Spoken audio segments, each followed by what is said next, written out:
برادران اسلام حاضرین مجلس، السلام علیکم ورحمۃ اللہ وبرکاتہ۔ نحمد و نصلی علی رسولہ الکریم، اما بعد، فاعوذ باللہ من الشیطان الرجیم، بسم اللہ الرحمن الرحیم۔ ویزکیہم ویعلمہم الکتاب والحکمہ، آمنت باللہ، صدق اللہ مولانا العظیم، وصدق رسولہ النبی الامین الکریم الرؤوف الرحیم۔ حصول برکت کے لیے درود پاک پڑھے، اللہم صلی علی سیدنا مولانا محمد وعلی آل سیدنا مولانا محمد وبارک وسلم، صلاۃ و سلام علیک یا سیدی یا رسول اللہ صلی اللہ تعالی علیہ وسلم۔ حضرات گرامی قدر، اب پہلے تو 1 بجے کا ٹائم رکھا تھا، لیکن علماء کرام کا جمع غفیر تھا، اس وجہ سے اس کو تھوڑا سا آدھا گھنٹہ اور بڑھایا گیا۔ اب 1:30 بجے جو اس کا بجٹ پیش ہوگا اور اس کے بعد پورے سال کی کارکردگی یہاں ٹرسٹ کی پیش ہوگی، اور اس کے بعد نماز اپنے وقت کے اوپر ادا کی جائے گی۔ تو ہم ان تمام علماء کرام میں ٹرسٹ کا ایک ممبر ہونے کی حیثیت سے تمام ان علماء کرام سے ہم معذرت خواہ ہیں جن کو ہم ٹائم نہیں دے سکے، ٹائم بڑا کم تھا۔ لاسٹ میں آپ نے دیکھا کہ یہ وہ حضرات ہیں جو 1 گھنٹہ تقریر کر سکتے ہیں، لیکن بلکہ اس سے بھی زیادہ، لیکن بڑا کم موقع ان کو بھی ملا۔ اب استاذ العلماء حضرت مولانا مفتی محمد سیف اللہ خان صابری دامت برکاتہم العالیہ، جو اہل سنت و جماعت کے مقتدر عالم ہیں، اور یہ اس وقت دین کا کام کر رہے تھے جب ہم اسکول میں 4th 5ویں پڑھ رہے تھے۔ تو بہرحال میں نے ان سے بھی معذرت کی کہ چاہیے تو یہ تھا کہ آپ کو ٹائم دیا جاتا، لیکن بہرحال اب جتنے ہمارے علماء کرام ہیں، وہاں مقصود صاحب جو جماعت اہل سنت کے ترجمان ہیں، اور بڑے بڑے یہاں علماء کرام ہیں، کس کا میں نام لوں، بہرحال ان تمام حضرات سے معذرت خواہ۔ صرف 2 باتیں میں آپ حضرات کی بارگاہ میں عرض کروں گا اور اس کے بعد بجٹ پیش کیا جائے گا۔ حضرات گرامی قدر، اس وقت امت مسلمہ کی جو زبوں حالی ہے، اور پوری دنیا کے اندر آپ دیکھیں گے کہ جو امت کا حال ہے وہ کسی سے پوشیدہ نہیں ہے۔ بہت درد دل حضرت مولانا مفتی شکیل احمد ثقافی صاحب نے آپ حضرات کے سامنے رکھا کہ آج پوری دنیا کے اندر کیا ہو رہا ہے، اور پھر ملک کے اندر، ریاست کے اندر، اب ریاست کو بھی توڑ پھوڑ کر کے یوٹی بنا دیا گیا، یہ سب کچھ ہوا ہمارے سامنے۔ میرے پیارے اسلامی بھائیوں، میں صرف حضرات علماء کرام کی صرف توجہ چاہوں گا، صرف ایک تاریخی بات کہہ کر کے اپنی بات ختم۔ حضور سیدنا سرکار غوث اعظم جیلانی رضی اللہ تعالیٰ عنہ کے ایک مرید تھے، سید عبد الرحیم مغربی رحمہ اللہ، ولی کامل، اور جس وقت چنگیز نے حملہ کر دیا بغداد کی دھرتی پہ، اور ایک طرف قتل عام ہوا، اور تاریخ یہ بھی بتاتی ہے، ایک بات میں آپ کو یہ بھی کہہ دوں ضمنی طور پہ، ہم وہ ہیں کہ ہمارے خون کے اندر گھوڑے بھی نہائے، ہم وہ ہیں کہ ہمارے سروں سے مینار بھی تعمیر ہوئے، ہم وہ ہیں ہمارے سروں کے گنبد بنائے گئے، ہم وہ ہیں کہ لاکھوں میں ہمیں قتل کیا گیا، لیکن مصطفیٰ کا چمن کل بھی ہرا تھا، مصطفیٰ کا چمن آج بھی ہرا ہے۔ صرف وقتی طور پہ امتحان آتے ہیں، امتحان آج بھی آیا، لیکن امتحان گاہ کے اندر جو مستقیم رہتا ہے، امتحان گاہ کے اندر جو ڈٹا رہتا ہے، یقیناً جب نتیجہ آتا ہے اس کی آنکھیں بھی ٹھنڈی ہوتی ہیں، اس کا دل بھی ٹھنڈا ہوتا ہے۔ میرے پیارے اسلامی بھائیو، آج بھی امتحان ہے، اور امتحان بغداد میں بھی آیا تھا جب خلافت عباسیہ ختم ہوئی اور اتنا زیادہ مسلمانوں کو قتل کیا گیا کہ چنگیز کا گھوڑا مسلمانوں کے خون کے اندر ڈوب گیا تھا۔ اس وقت لوگ گئے، کیونکہ یہ لوگوں کا بڑا پرانا دستور ہے کہ جب بھی مسلمانوں کو تکلیف ہوتی ہے وہ اللہ کے ولیوں کے در پہ پہنچتے ہیں۔ کہاں پہنچتے ہیں؟ اللہ کے ولیوں کے در پہ۔ بڑا پرانا رواج ہے یہ مسلمانوں کا، بڑا پرانا طریقہ ہے مسلمانوں کا۔ اب یہ آئے ان کے پاس اور آ کر کے کہنے لگے حضرت دعا کر دیں۔ کہا دعا تو میں کر دوں گا، لیکن میری دعا آج قبول نہیں ہوگی۔ کہا کیوں؟ کہا اس لیے کہ میں چنگیزی فوج کے سروں پر فرشتوں کو دیکھ رہا ہوں، وہ فرشتے یہ کہہ رہے ہیں ایھا الکفرہ اقتلوا الفسقہ، کہ اے کافروں ان فاسقوں کو قتل کرتے چلو، اس لیے کہ یہ وہ ہیں جو مصطفیٰ کریم علیہ السلام کا دین چھوڑ چکے۔ میرے پیارے اسلامی بھائیوں، آج یہ دارالعلوم حنفیہ ہے، دارالعلوم حسینیہ ہے، آگے چلے جائیے تو آپ کو یہ ادارے نظر آئیں گے، لیکن اداروں کی کیفیت ابھی مفتی صاحب نے آپ حضرات کے سامنے رکھی۔ آج ہمارے اداروں کو چاہیے تو یہ تھا کہ یہ وہ لوگ ہیں جو مصطفیٰ کریم صلی اللہ علیہ وسلم کے دین کی آرمی اور حضور کے دین کی فوج ہیں، ان کی تنخواہیں سب سے اچھی ہونی چاہیے تھے، ان کی رہائش سب سے اچھی ہونا چاہیے تھا، ان کو قوم اتنا نوازتی کہ آپ نے سر کا تاج بنا کر کے رکھتی ہے، لیکن حال یہ ہے کہ یہ ننگے پاؤں چل کر کے فاقہ برداشت کر کے یہ مصطفیٰ کریم علیہ السلام کے دین کا کام کر رہے ہیں، لیکن الحمدللہ مصطفیٰ کریم کی دعا کا اثر یہ ہے کہ محتاجی ہوتی رہے، چہرہ بھی ہرا بھرا رہے گا، ٹوپی بھی صاف ستھری رہے گی۔ حضرات گرامی قدر، آج ہمیں ضروری ہے کہ ہم اہل اللہ اولیاء اللہ کے ساتھ وابستہ رہیں، اور علم کو، جس طرح مجھ سے پہلے آپ نے سنا، علم کو عام کرنے کی ضرورت ہے۔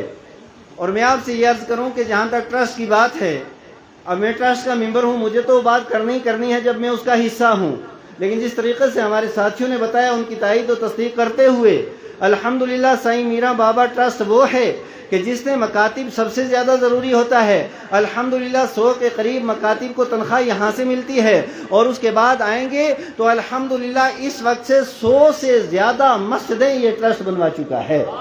100 سے زیادہ مسجدیں۔ اور پھر اس کے بعد مدارس دیکھیں گے، کسی کے لینٹر کے اندر کہیں سریا دیا ہے، کہیں سیمنٹ دی ہے، اور بہت سے مدارس کا بھی تعاون کیا ہے، اور بہت سے مدرسے قائم کیے ہیں۔ مجھے آپ بتائیے، میں معذرت کے ساتھ کہوں گا، علماء کرام کی بارگاہ میں بھی عریضہ پیش کروں گا، عوام بھی ذرا تحقیق کریں، سب سے ہندوستان کی سب سے بڑی خانقاہ، سب سے بڑی درگاہ کا نام ہے خواجہ غریب نواز رحمۃ اللہ تعالی علیہ کے اجمیر شریف، اور اجمیر شریف کے اندر کوئی ایسا مدرسہ نہیں جس میں 10 بچے پڑھتے ہیں۔ شاہدرہ شریف ہمارے خطہ پیر پنجال کا سب سے بڑا دربار، اور شاہدرہ شریف کے اندر ایک مدرسہ ایسا نہیں جس میں 10 بچے پڑھتے ہوں۔ اب مجھے بتائیے، اگر اسی طریقے سے میں لائن لگاؤں گا تو کہاں بات چلے گی؟ لیکن وارے کلندر زمانہ، یہ سائیں میرا بخش رحمت اللہ علیہ، یہ ہے مجذوب، اور مجذوب کی ہوتی ہے سیدھی لائن، اور ان کی بھی سیدھی لائن ہے کہ اس ٹرسٹ کے ذریعے، اس دربار کے ذریعے اگر آبیاری ہوگی تو اہل سنت و جماعت کی ہوگی، اور ایسی آبیاری ہوئی کہ آج حنفیہ ان کے دربار میں، نیچے جائیں گے فیضان اولیاء درویش صاحب کے دربار میں، آگے جائیں گے جامعہ انوار العلوم پنچ، اور الحمدللہ یہ سارے کے سارے ادارے، اور جزوی جن اداروں کے اندر اس ٹرسٹ نے اور اس دربار سے جن کی امداد ہوئی ہے وہ تو بہت زیادہ ہیں، لیکن یہ وہ ادارے ہیں جن کو یہ ٹرسٹ اور یہ دربار جن اداروں کو پال رہا ہے۔ لیکن الحمدللہ ہم تو جماعت اہل سنت کے لوگ ہیں نا، ہم وہ ہیں کہ ہم پلتے ہی انہوں کے ٹکڑوں پہ ہیں۔ اور میں یہ عرض کروں کہ الحمدللہ ایک طرف مکاتب، اور دوسری طرف مدارس، اور تیسری طرف جہاں تک اس قوم کی ضرورت ہے وہ ہے تعلیم، اس لیے کہ باقی جتنی چیزیں ہیں وہ تو ہم سے چھین رہے ہیں، بہت سی چیزیں ہم سے چھین چکی ہیں، حکومت ہمارے ہاتھ میں نہیں ہے، قیادت و سیاست کے اندر ہم کہاں پہ کھڑے ہیں مجھ سے بہتر آپ جانتے ہیں، اور اس کے بعد معاشی طور پہ اور معاشی طور پہ ہندوستان کے مسلمانوں کا حال کیا ہے اور معیشت کہاں پہنچ چکی ہے یہ بھی آپ اچھے طریقے سے جانتے ہیں۔ اب ہمارے پاس صرف ایک آپشن ہے، اور وہ یہ ہے کہ ہر مسلمان پڑھا لکھا ہونا چاہیے۔ ہر مسلمان کیسا ہونا چاہیے؟ زور سے کیسا ہونا چاہیے؟ مسلمان پڑھا لکھا ہونا چاہیے، اس لیے کہ میرے مصطفیٰ کریم علیہ السلام نے ارشاد فرمایا طلب العلم فریضۃ علی کل مسلم، کہ علم دین حاصل کرنا ہر مسلمان کے اوپر فرض ہے۔ اور مصطفیٰ کریم علیہ السلام کا یہ ارشاد گرامی ہے، اطلب العلم من المہد الی اللحد، ماں کی گود سے لے کر کے قبر میں جانے تک علم حاصل کرتے رہو۔ اب الحمدللہ یہاں اس دربار سے مکاتب کا سلسلہ بھی، اس دربار سے مساجد کی تعمیر بھی، اور اسی دربار سے الحمدللہ مدارس بھی کئی ایک بنے۔ حضرت مولانا بشارت حسین خان صاحب جو ہمارا سرمایہ اور خطیب مہاراشٹر ہیں، انہوں نے ارشاد فرمایا کہ یہ دائیں بائیں کا بھی خیال رکھیں، تو حضرت ہمارے ٹرسٹ کے اندر الحمدللہ یہ آپ کی خدمت کے اندر میں یہ جملہ پیش کر رہا ہوں، ہمارے ٹرسٹ کے اندر ہمارے سیکریٹری صاحب یہاں پہ آ گئے ہیں، جب بھی ٹرسٹ کی میٹنگ ہوتی ہے درویش صاحب کے فرمان کے مطابق یہی بات ہوتی ہے کہ یہ سارا علاقہ سائیں میرا بابا رحمت کی نگری ہے، یہ سائیں بابا میرا کی نگری ہے، اور اس نگری کے اندر جس مسجد کو ضرورت ہوگی، جس ادارے کو ضرورت ہوگی، جس شخص کو ضرورت ہوگی، پہلے یہاں کی ضرورت پوری کی جائے گی، پھر اس کے بعد پورے ڈسٹرکٹ کو دیکھا جائے گا۔ یہ الحمدللہ یہ بات ہمارے ٹرسٹ کے اندر ہے اور یہ سلسلہ جاری و ساری بھی ہے، آپ معلومات کر بھی سکتے ہیں۔ اور اگلی بات میں آپ حضرات کی بارگاہ میں جو میں عرض کر رہا ہوں وہ یہ کہ الحمدللہ میں آپ کو یہ خوشخبری سنا دینا چاہتا ہوں کہ بہت بڑی زمین ٹرسٹ نے خرید لی ہے اور مزید انشاءاللہ تعالی خریدی جائے گی انشاءاللہ تعالی۔ مستقبل قریب کے اندر ضلع پونچھ کے اندر جماعت اہل سنت کا سب سے بڑا ادارہ جس کے اندر دینی تعلیم بھی ہوگی، دنیاوی تعلیم بھی ہوگی، ہمارے بچوں کے ایک ہاتھ میں قرآن ہوگا، ایک ہاتھ میں سائنس ہوگی، وہ دینی تعلیم بھی سیکھیں گے، وہ دنیاوی تعلیم بھی سیکھیں گے، وہ وقت کے دیندار بھی ہوں گے، حکومت کی کرسی پہ بھی انشاءاللہ تعالی ہوں گے۔ اور یہ سلسلہ بھی یہ انشاءاللہ تعالی اس کا کام بالکل قریب تر اس کا شروع ہونے والا ہے۔ اور اس کے بعد میں یہ عرض کروں، ہمارے عزیز یہاں پہ موجود ہیں حضرت مولانا عبدالحمید صاحب، انہوں نے ایک تقریر کی تو شاید کچھ لوگوں نے سمجھا انہوں نے ٹرسٹ کو نشانہ بنایا، حالانکہ خود ان کی یہ وضاحت و صراحت کئی بار کر چکے ہیں کہ ہم نے ایک جنرل بات کی تھی۔ جہاں تک میں یہ کھلے عام کہہ رہا ہوں اور ببانگے دوہل کہہ رہا ہوں اور میدان میں کہہ رہا ہوں، سائیں میرا بابا درویش غلام قادر ٹرسٹ کے شفافیت کا جہاں تک مسئلہ ہے، الحمدللہ ایسی شفافیت جموں کشمیر کے کسی ٹرسٹ اور کسی ادارے کے اندر آپ کو نہیں ملے گی۔ یہاں اگر کسی کو 10 روپے دینے پڑتے ہیں، 10 روپے دینے کے لیے 8 لوگوں کے سائن ہوتے ہیں۔ کتنے لوگوں کے؟ 8 لوگوں کے سائن ہوتے ہیں، پھر جا کر کے کسی کو 10 روپے دیے جاتے ہیں۔ اور جہاں تک مرغا کھانے کی بات ہے، اس ٹرسٹ کے جو صدر ہیں ان کی طرف سے ہم سب لوگوں کے اوپر یہ پابندی ہے کہ شاہپور کے لوگ، اسلام آباد کے لوگ، مندار کے لوگ، قصبہ کے لوگ، پورے ضلع کے لوگ اس دربار سے مرغا بھی خرید سکتے ہیں، بکرا بھی خرید سکتے ہیں، لیکن ٹرسٹ کے ممبروں کے لیے پابندی ہے پیسہ دے کر بھی یہ مرغا نہیں خرید سکتے۔ مجھے بتائیے اگر کوئی بھی ایک ایسا ٹرسٹ ہو جس کا قانون یہ ہو، جس کا اصول یہ ہو، جس کا صدر یہ کہے کہ یہاں مفت میں تو دور کی بات ہے، پیسہ لے کر کے بھی نہیں خرید سکتے، اس لیے کہ ہمارے ایس ایس پی صاحب جو صدر ہیں ہمارے رشید صاحب، انہوں نے یہ کہا تھا اس وجہ سے کہ ہم کس کے منہ پہ جا کر کے ہاتھ ڈال رکھیں گے، اتقوا مواضع التہم، حضور کی حدیث ہے، ایسے کام سے بچو جس سے تمہارے اوپر تہمت لگے۔ جب آپ یہاں سے مرغا لیں گے، ان کے الفاظ میں کر رہا ہوں، مرغا لیں گے وہ آپ گاڑی میں رکھیں گے، وہ کڑاں کڑاں کرے گا، لوگ کہیں گے ٹرسٹ کے لوگ مرغا کھا گئے۔ الحمدللہ نہ ہم اٹھاتے ہیں، نہ گاڑیوں میں لے جاتے ہیں، نہ مرغا کڑاں کڑاں کرتا ہے۔ الحمدللہ فاروق مصباحی سے لے کر کے میں سب سے چھوٹا ممبر ہوں، ایس پی صاحب سے لے کر کے جتنے بھی ممبران ہیں، الحمدللہ میں سائیں بابا میرا کے دربار پہ اور انہی کو گواہ بنا کر کے کہتا ہوں، شفافیت کے مسئلے میں ہمارا دامن بالکل جس طرح میرا کپڑا صاف ہے، اسی طریقے سے خیانت سے بھی ہم لوگ پاک اور صاف ہیں۔ اور اب اس پہ کوئی آدمی یقین کرے کر لے، نہیں کرتا تو اس کی مرضی ہے، لیکن الحمدللہ کسی کو اگر شک و شبہ ہو، ہمارے دفتر کھلے ہیں، ہمارے حالات آپ کے سامنے ہیں، آپ یہاں پہ تشریف لائیں اور تشریف لانے کے بعد آپ تمام حضرات سارے کا سارا حساب کتاب دیکھ سکتے ہیں، اور آپ کو حیرت بھی ہوگی اور تعجب بھی ہوگا اور آپ خوش بھی ہوں گے کہ ایسی شفافیت کہیں نہیں ملے گی آپ کو جیسی شفافیت یہاں پہ ہے الحمدللہ۔ اور میں آپ سے یہ بھی عرض کرتا چلوں کہ یہاں دور دراز سے لوگ آئے ہیں، اتنی زیادہ گرمی لیکن سائیں میرا بابا کی بارات کتنی خوبصورت ہے، اتنی گرمی۔ مجھے صرف ایک بات یاد آئی، میں رات کو کسی ساتھی کو بتا رہا تھا، حضرت شاہ عبدالحق ردولوی رحمہ اللہ، شاہ عبدالحق ردولوی، میں ان کے مزار پہ حاضر ہوا ہوں ردولوی شریف میں فیض آباد کے اندر۔ ان کا ایک حجام تھا، ان کا مرید حضرت، اور وہ آتا اور ان کے بال بنا کے چلا جاتا۔ تو ایک دن وہ اپنی تاریخ سے پہلے آیا اور کہنے لگا حضرت آج میں آپ کی حجامت کروں گا، اس کے بعد مجھے جانا ہے۔